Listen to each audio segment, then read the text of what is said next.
بسم اللہ الرحمن الرحیم۔ سرفراز اس کی خالہ کا بیٹا تھا۔ صدف نے جو ہی کالج ختم کیا تو اماں کو اس کی شادی کے لیے سب سے پہلا گھر اپنی پیاری بہن کا نظر آیا، جو دوسرے گاؤں میں رہتی تھی، مگر گاؤں میں رہنے کے باوجود ان کا رہن سہن بے حد اعلیٰ تھا۔ وجہ ان کا اکلوتا بیٹا سرفراز تھا، جو اٹلی میں ملازمت کرتا تھا۔ صدف کے تو دن ہی پھر جائیں گے دیکھتے ہوئے صدف کی ماں نے پیار سے سوچا۔ شاندار طریقے سے صدف کی بارات آئی اور نرم و نازک اور حسین صدف سرفراز کی دلہن بن کر اس کے گھر چلی گئی۔ بھرا ہوا گھرانہ تھا، 4 نندے اور اکلوتا سرفراز، سارے کی ساری بہنیں سرفراز سرفراز کرتی۔ وہ بھی بہنوں کا دیوانہ تھا، ادھر وہ کوئی بات منہ سے نکالتی اور سرفراز پوری کر دیتا۔ بہنوں سے ہٹتا تو ماں سامنے آ جاتی، جنہیں اپنے اکلوتے بیٹے پر ناز تھا۔ سرفراز ماں کے ہونٹوں سے ادا ہونے والی ہر بات کو پورا کرنا اپنا فرض عین سمجھتا۔ ان سب سے فارغ ہوتا تو رات کو کمرے میں جاتے ہی صدف پر اپنا پیار نچھاور کر دیتا، کیونکہ اسے صدف کی معصوم صورت بے حد پسند آئی تھی۔ چند ہی دنوں میں صدف نے اس کے دل میں اتنی جگہ بنا لی کہ اسے اس کے سوا کوئی دکھائی نہ دیتا۔ یقین نہیں آتا صدف کہ میں تمہارے بغیر زندہ کیسے تھا۔ تمہاری معصوم صورت جب تک نہ دیکھوں میرا تو دن ہی نہیں گزرتا۔ سمجھ نہیں آتا 2 روز بعد میری واپسی ہے تو واپسی کا یہ سفر کس طرح کروں گا۔ اٹلی میں اب دن رات گزارنا میرے لیے بے حد مشکل ہو چکا ہے، میں تمہارے بغیر نہیں رہ سکتا، افسردہ لہجے میں کہتے ہوئے سرفراز نے صدف کے دوپٹے میں اپنا منہ چھپایا۔ وہ افسردگی سے مسکرا دی۔ پریشان تو وہ بھی تھی، اتنی محبت کرنے والا شوہر شادی کے بعد بیرون ملک جا رہا تھا۔ اسے تو سرفراز کی اتنی عادت ہو چکی تھی کہ اس کے بغیر کھانا بھی نہ کھاتی، مگر اس سے پہلے کہ وہ سرفراز کو کچھ کہتی دھڑام سے دروازہ کھلا اور صدف کی ساس اور خالہ اندر داخل ہوئیں۔ سرفراز گھبرا کر صدف کی گود سے اٹھ کر بیٹھ گیا۔ ارے پریشان کیوں ہوتا ہے؟ تیری بیوی یہاں کون سا اکیلی ہے؟ بھرا ہوا گھرانہ ہے، تیری 4 بہنیں ہیں، میں ہوں، ہم لوگ اس کا پورا خیال رکھیں گے، تو دھیان سے اپنی ڈیوٹی پہ جا، یہ نہ ہو محبت کے چکر میں تجھے نوکری سے نکال دیا جائے۔ خالہ کو بغیر بتائے اندر آنے پر کوئی شرمندگی نہیں تھی۔ صدف حیران رہ گئی، مگر اس نے کچھ نہ کہا، وہ پہلے ہی نئے ماحول میں تھوڑی گھبرائی سی تھی۔ صدف کو محسوس ہو رہا تھا خالہ جب سے ساس بنی ہے ان کا رویہ کافی حد تک بدل گیا ہے۔ سرفراز کے ساتھ بیٹھی ہوتی تو خالہ ان دونوں کے درمیان میں آ کر بیٹھ جاتی یا اپنی کسی بیٹی کو بھیج دیتی۔ صدف کی چاروں خالہ زاد بہنیں جو پہلے سارا دن صدف صدف کیا کرتی، اب بہانے سے اسے ٹوک دیتی، مگر صدف کو یہ سب کچھ اپنا وہم محسوس ہو رہا تھا۔ سرفراز 2 روز بعد نوکری پر واپس چلا گیا اور صدف کو یوں لگا جیسے پورا گھرانہ ویران ہو گیا ہو۔ لوگوں سے بھرے ہوئے گھر میں وہ سارا دن اداس پھرتی اور تنگ آ کر اپنے کمرے میں بند ہو جاتی۔ کمرے میں بھی سرفراز کی سرگوشیاں اس کے کانوں میں گونجتی تو اسے کسی پل چین نہ آتا۔ سرفراز کو گئے ہوئے ایک ہی دن گزرا تھا جب ساس نے بے حد پیار سے صدف کا ہاتھ کھیر میں ڈلوا دیا، کہنے لگی اب تم گھر کی مالکن ہو، تمہیں پتہ ہونا چاہیے کہ کام کاج کس طرح کرنے ہیں۔ اب تم ہی بناؤ اپنی مرضی کے کھانے، میری بوڑھی ہڈیوں میں ذرا جان نہیں۔ خالہ نے اپنے دونوں ہاتھ کھینچ لیے اور کچن کی بھاری ذمہ داری صدف کے نازک کندھوں پر آ پڑی، جسے اس نے خوشی سے نبھانا شروع کر دیا۔ 4 نندیں کوئی کام نہ کرتی، دن رات ان کا بس ایک ہی کام تھا۔ وہ موبائل میں دیکھ کر مہنگے کپڑوں کے ڈیزائن نکالتی اور پھر ماں کے سر ہو جاتی کہ بھائی سے پیسے منگوا دو، ایسے کپڑے چاہیے۔ خالہ 1-2 دفعہ تو ٹالتی رہتی مگر پھر سرفراز کو فون کھڑکا دیتی۔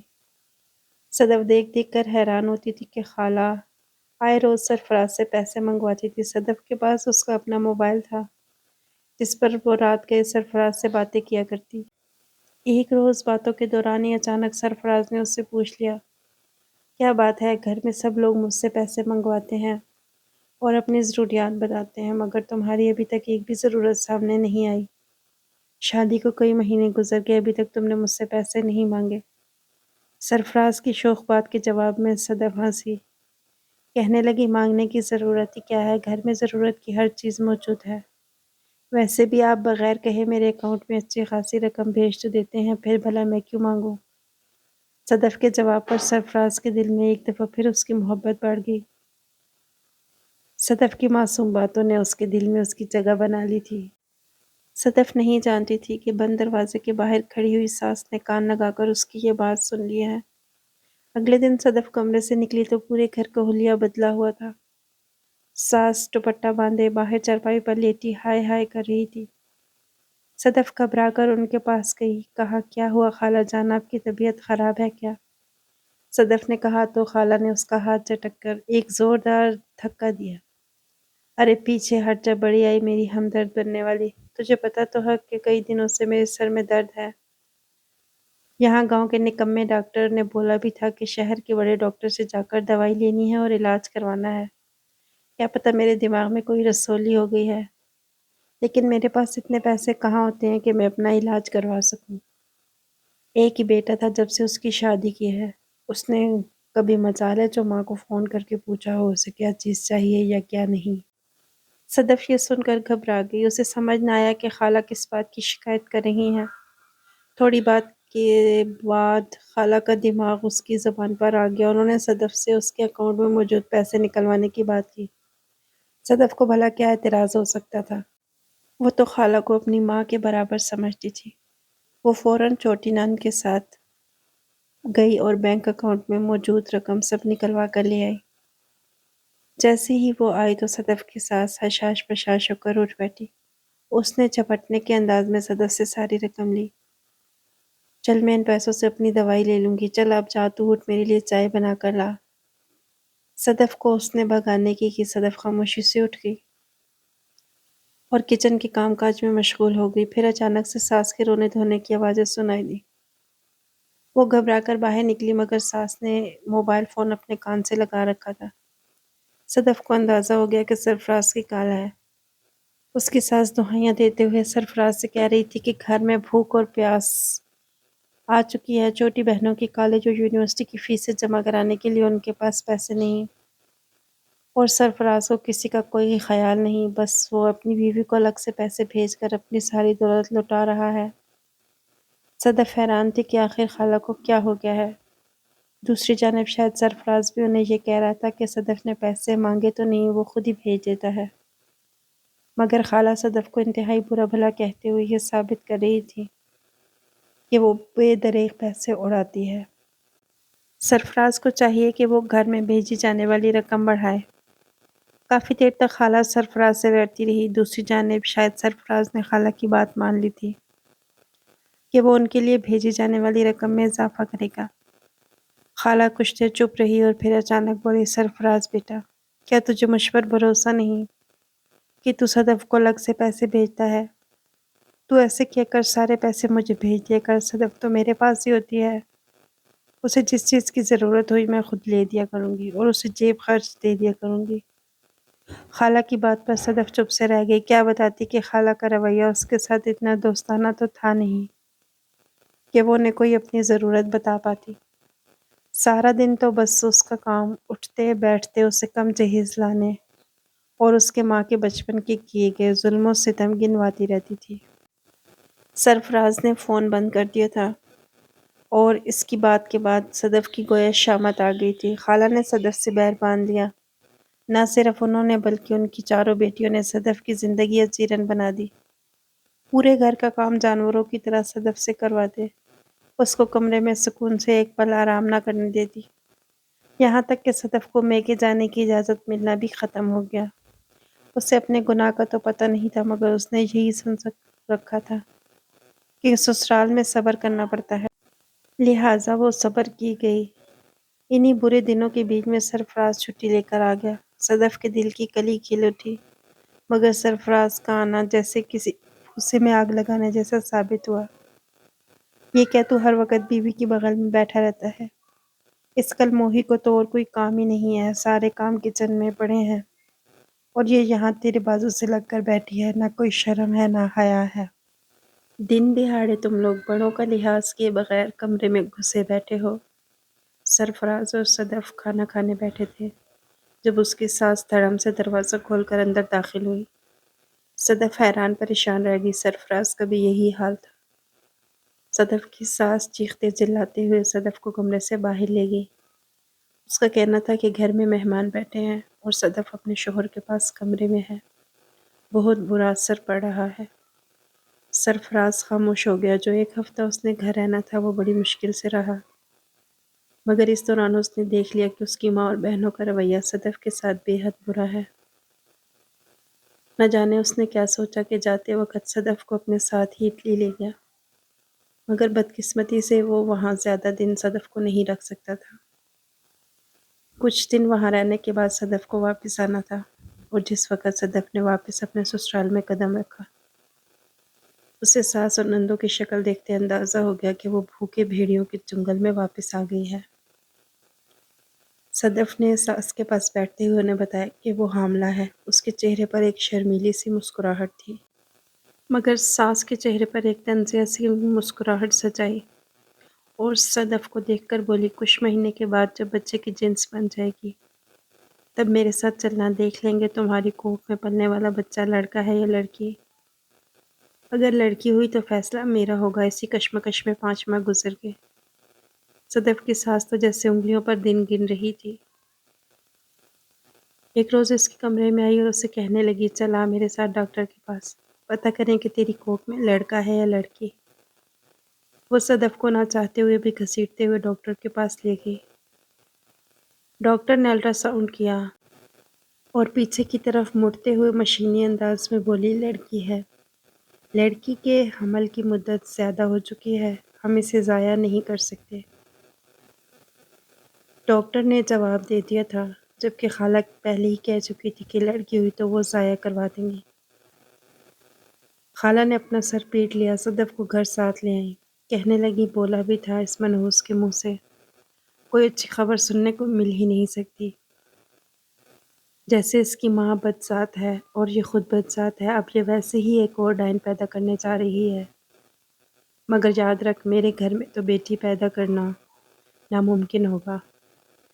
صدف کی ساس نے ہاتھ میں پکڑا ہوا گلاس صدف کے منہ پر مارتے ہوئے کہا۔ وہ سسک کر رہ گئی، اور پھر تو یہ بات جیسے صدف کی ساس کا تکیہ کلام بن کر رہ گئی۔ وہ چاہتی تھی کہ صدف اپنا بچہ ضائع کروا لے، مگر صدف یہ سن کے کانپ کے رہ جاتی۔ وہ اس کے نوع کے بارے میں سوچ بھی نہیں سکتی تھی۔ اسے اپنے وجود میں پلنے والی اس ننھی جان سے بے حد محبت ہو گئی تھی۔ وہ چاہ کر بھی سرفراز کو یہ بات بتا نہ پائی۔ وہ روز رات کو فون کرتا، صدف بس روتی رہتی۔ وہ سمجھتا شاید طبیعت کی خرابی کی وجہ سے ہے، مگر کیا بتاتی کہ اس کی ماں اور بہنیں یہی چاہتی ہیں کہ وہ حمل ضائع کروا دے۔ ایک ہفتہ اور اسی طرح گزر گیا۔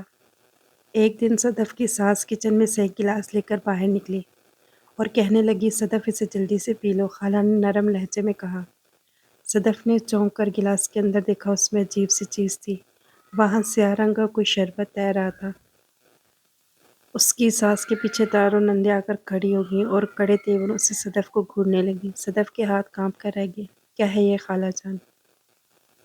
تو ساس کی بجائے پیچھے کھڑی نند بول پڑی، یوٹیوب سے دیکھ کر تمہارے لیے ایک ٹوٹکا بنایا ہے۔ اسے پینے سے تمہارے وجود میں جو زہر پل رہا ہے وہ خود ہی باہر نکل جائے گا، اور ہم ایک اور مصیبت کو پالنے سے بچ جائیں گے۔ چمکتے لہجے میں کہتے ہوئے چاروں بہنیں ایک دوسرے کے ہاتھ پر ہاتھ مار کر ہنس پڑیں۔ صدف انہیں دیکھ کر رہ گئی۔ ساس نے زبردستی صدف کے ہاتھ میں وہ گلاس پکڑا دیا اور کہنے لگی، جلدی پی لو۔ خبردار جو سرفراز کو اس بارے میں بتایا تو۔ صدف کا سر بے اختیار نفی میں ہل گیا۔ نہیں امی، میں یہ نہیں پی سکتی، میں اپنی بچی کو قتل نہیں کر سکتی۔ اگر آپ لوگوں کو اس سے محبت نہیں تو نہ صحیح، مگر وہ میرا خون ہے۔ میں اور سرفراز اس کے والدین ہیں۔ وہ زندہ رہے گی یا نہیں، اس کا فیصلہ کرنے والی آپ کون ہوتی ہیں؟ صدف کی یہ بات سنتے ہی خالہ کی آنکھیں حیرت کے مارے پھیل گئی۔ جواب دیتی ہے آگے سے، بدذات کہیں کی۔ خالہ نے گلاس میں موجود شربت اس کے منہ پر انڈیل دیا اور زوردار تھپڑ اس کے گال پر دے مارا۔ صدف سسک پڑی، اب میں یہاں نہیں رہوں گی، میں اپنے ابو کو بلاؤں گی اور یہاں سے چلی جاؤں گی۔ آپ سب لوگ جانور ہیں، صدف نے سسکتے ہوئے کہا، اور تبھی خالہ نے زوردار لات اس کے پیٹ میں ماری۔ باپ کو بلائے گی، باپ تک پہنچے گی تو ہی بلائے گی، ہم تجھے بتاتے ہیں کہ جانور ہونا کسے کہتے ہیں۔ خالہ نے آگے بڑھ کر اس کے بالوں کو جڑ سے پکڑ کر اپنی طرف گھسیٹا۔ صدف کے حلق سے چیخ برآمد ہوئی۔ اس کے بعد تو خالہ اور اس کی بیٹیاں گویا صدف پر چڑھ پڑیں۔ ان کے اندر جو نفرت کا لاوا ابل رہا تھا وہ اس طرح نکلا ہاتھوں، گھونسوں اور لاتوں سے۔ انہوں نے صدف کو پیٹنا شروع کر دیا۔ صدف گھٹی گھٹی چیخوں کے ساتھ خود کو بچانے کی کوشش کرتی رہی۔ وہ مدد کے لیے پکارتی رہی مگر کوئی اس کی مدد کے لیے نہ آیا۔ خالہ کا ایک ہی اصرار تھا، بتا بچے کو ضائع کرے گی یا نہیں؟ اگر ہاں تو ہم اپنا ہاتھ روک لیں گے۔ وہ مارتی جاتی اور یہ کہتی جاتی، مگر صدف کا ایک ہی جواب تھا، میں اپنے بچے کا قتل نہیں کروں گی۔ میں یہ ظلم ہرگز نہیں کروں گی، چاہے آپ لوگ مجھے جتنا مرضی ماریں۔ اس کی یہ بات سن کر مارنے والے ہاتھوں میں اور تیزی آ جاتی۔ ظلم کا بازار گرم تھا، صدف کو بچانے والا کوئی نہیں تھا۔ خالہ اور اس کی بیٹیاں مارتے مارتے جب تھک گئیں تو انہوں نے صدف کو وہیں بے سدھ پھینکا اور خود پاس کھڑی ہو کر ہانپنے لگی۔ امی، بھائی کا فون آئے گا اور یہ بھائی کو سب کچھ بتا دے گی کہ ہم نے اسے اتنی بری طرح سے پیٹا ہے، دیکھیں اس کا خون بھی نکل رہا ہے، بھائی بہت غصہ کریں گے۔ چھوٹی نند نے ماں کے کان کے قریب ہو کر سرگوشی کی۔ خالہ کی آنکھوں میں خون سوار ہو چکا تھا۔ انہوں نے نفرت سے زمین پر تھوکا اور بولی، میں اسے اس لائق چھوڑوں گی تو ہی سرفراز کو کوئی جواب دے گی نا۔ اس نے پلٹ کر بیٹیوں کی جانب دیکھا اور انہیں آنکھوں ہی آنکھوں میں کوئی اشارہ کیا۔ بیٹیاں ایک دوسرے کی جانب دیکھ کر رہ گئیں۔ صدف ہوش و آواز سے بیگانہ ہو چکی تھی۔ خالہ نے اسے دونوں بازوؤں سے پکڑا اور دو لڑکیوں نے صدف کو ٹانگوں سے پکڑ لیا اور وہ اسے گھسیٹتے ہوئے سیڑھیوں سے اوپر لے کر جا رہی تھی۔ تھوڑی دیر کے بعد وہ اسے لے کر چھت پر پہنچ چکی تھی۔ 2 منزلہ گھر کی چھت کافی اونچی تھی۔ صدف اپنے حواسوں میں نہ تھی، ورنہ شاید اپنے لیے کچھ ہاتھ پاؤں مارتی۔ صدف کی خالہ نے ادھر ادھر دیکھا، سائڈ پر کوئی نظر نہیں آ رہا تھا۔ دونوں بیٹیوں کی مدد سے خالہ نے صدف کے دھان پان سے وجود کو اٹھایا اور پوری قوت سے اسے چھت سے نیچے پھینک دیا۔ چٹاخ کی آواز آئی اور صدف نیچے فرش سے جا ٹکرائی۔ بدقسمت تھی، زمین پر گرتے ہی اس کا سر پھٹا اور اس کے آس پاس خون کسی تالاب کی صورت میں پھیلنے لگا۔ خالہ فرعون بنی ہوئی تھی، سیڑھیاں اترتے ہوئے نیچے آئی۔ اس نے صدف کی نبض چیک کی اور کہنے لگی، یہ زندہ ہے، ابھی بھی سانس لے رہی ہے۔ تبھی صدف کی سب سے چھوٹی نند لپک کر اندر گئی۔ جب واپس آئی تو اس کے ہاتھ میں ایک تکیہ تھا۔ خالہ نے تکیہ پکڑا اور پوری قوت سے صدف کے منہ پر دے دیا۔ اس کا بے ہوش وجود خود کو بچانے کے لیے پھڑپڑانے لگا، مگر خالہ طاقتور تھی۔ اس نے تکیہ تب تک دبائے رکھا جب تک صدف کی سانسیں ختم نہ ہو گئی۔ بدقسمت صدف مر چکی تھی۔ خالہ اور اس کی بیٹیاں ہانپتے ہوئے اب سائڈ میں بیٹھی تھی۔ نفرت ختم ہو گئی تھی، اب اس کی جگہ تشویش نے لے لی تھی۔ اب اس کی لاش کا کیا کریں؟ پریشان ہوتے ہوئے ماں نے اپنی بیٹیوں سے پوچھا۔ شاید وہ اس کا طریقہ بھی یوٹیوب سے ڈھونڈ نکالتی۔ کچھ دیر بعد سوچا اور پھر خالہ کو اس کا حل نظر آ گیا۔ وہ اندر گئی اور قربانی کے جانور کو ذبح کرنے والی بڑی سی چھری اٹھا لائی۔ اگلے ہی لمحے انسانیت نے شرما کر اپنی آنکھیں بند کر لیں۔ خالہ جان اسی تیز دھار چھری سے صدف کا گلا کاٹ کر الگ کر رہی تھی۔ جب وہ گلا کاٹ چکی تو اس نے صدف کے باقی جسم کے چھوٹے چھوٹے ٹکڑے کر کے اسے بوریوں میں بند کر دیا۔ صدف کا سر چھوٹی نند نے اٹھا کر چولہے پہ رکھا اور آگ جلا دی۔ معصوم صورت صدف کا چہرہ آگ کی لپیٹوں سے جل کر خاکستر ہونے لگا۔ تھوڑی دیر کے بعد اس کے گوشت کے نشانات مٹ چکے تھے۔ ماں نے رات ہونے کا انتظار کیا۔ جب رات کی تاریکی چاروں جانب پھیل گئی تو چپکے سے جا کر بوری میں بند صدف کی لاش کو قریبی نہر میں بہا آئی۔ وہ یوں مطمئن تھی جیسے اس نے دنیا سے کسی برائی کا خاتمہ کر دیا ہو۔ اس کے چہرے پر شرمندگی کا ایک شائبہ تک نہ تھا۔ لیکن جس وقت صدف کی ساس نے گھر میں قدم رکھا، صدف کی چھوٹی نند گھبرائی ہوئی اندر سے آئی۔ امی، بھابھی کے موبائل پر بھائی کی کال آ رہی ہے۔ ایک پل کے لیے تو خالہ کے قدم بھی ڈگمگا گئے۔ وہ موبائل ہاتھ میں لے کر کتنی دیر تک اسے دیکھتی رہی، پھر اس نے موبائل کا والیوم کم کر کے اسے اپنے ہاتھ میں پکڑ لیا۔ اب اس کے چہرے پر ایک شاطرانہ مسکراہٹ تھی۔ 2 روز تک مسلسل صدف کے نمبر پر سرفراز کا فون آتا رہا مگر گھر میں کسی نے نہ اٹھایا۔ آخر ایک روز سرفراز نے ماں کے نمبر پر فون کیا۔ امی، کیا بات ہے؟ صدف فون نہیں اٹھا رہی، اس کی طبیعت تو ٹھیک ہے نا؟ سرفراز کے پوچھنے پر خالہ نے یکدم آسمان سر پر اٹھا لیا۔ ہائے میرا معصوم بچہ لٹ گیا، مکار بیوی نے دھوکہ دے دیا۔ ارے وہ بےغیرت گھر میں ہوگی تو فون اٹھائے گی نا، پرسوں رات ہی اپنے کسی آشنا کے ساتھ گھر سے بھاگ گئی۔ محلے کے لڑکے کے ساتھ کئی دن سے اس کی آنکھ مچولی چل رہی تھی۔ چھوٹی بیٹی نے آنکھوں سے فرار ہوتے اسے دیکھا ہے۔ ہم تجھے اس لیے نہیں بتا رہے تھے کہ تیرا دل ٹوٹ جائے گا۔ سرفراز سناٹے میں آ گیا۔ وہ مان ہی نہیں سکتا تھا کہ صدف اتنی بڑی حرکت کر سکتی ہے۔ اس نے تو کبھی صدف کو ایسا نہیں پایا تھا۔ وہ معصوم اور نیک سیرت تھی، اور وہ اپنے بچے کے لیے کس قدر خوش تھی۔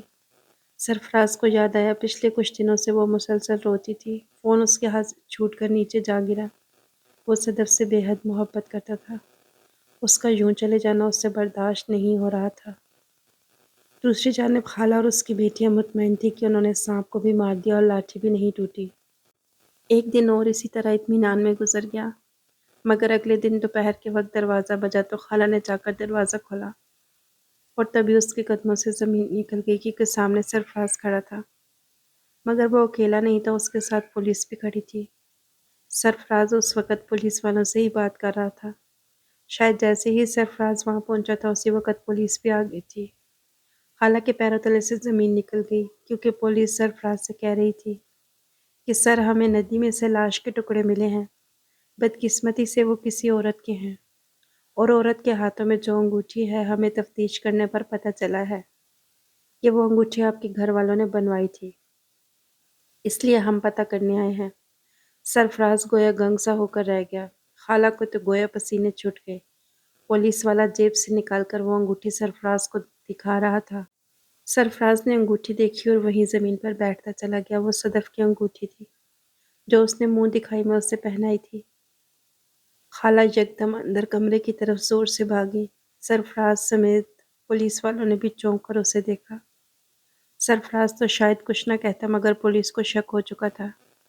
صرف سختی سے چند سوالات کے جواب کے بعد ہی خالہ نے اگل دیا کہ انہوں نے صدف کو کس طرح قتل کیا۔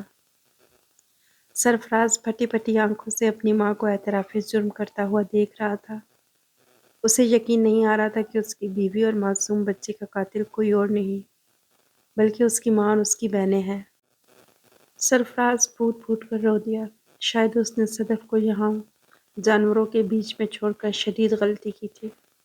پولیس خالہ اور اس کی بیٹیوں کو گرفتار کر کے لے جا چکی تھی، اور خالی گھر میں بیٹھتے ہوئے سرفراز یہ سوچ رہا تھا کاش وہ صدف کو اپنے پاس اٹلی میں ہی رکھ لیتا تو آج یہ نوبت نہ آتی۔ سامعین کرام، بیٹیاں تو اللہ کی رحمت ہوتی ہیں، اور یہ تو دور جاہلیت میں ہوتا تھا کہ بیٹیوں کی پیدائش پہ انہیں قتل کیا جاتا تھا، مگر آج بھی ہمارے اس معاشرے میں یہ ناسور کہیں نہ کہیں پایا جاتا ہے۔ ہم سب کو مل کر اس ناسور کو ختم کرنے کے لیے اپنی آواز اٹھانی چاہیے۔ اگر آپ میری بات سے متفق ہیں تو کمنٹ باکس میں ضرور بتائیے گا۔ مزید ایسی اچھی ویڈیوز کے لیے چینل کو سبسکرائب کیجیے گا۔ اگلی ویڈیو تک کے لیے اللہ حافظ۔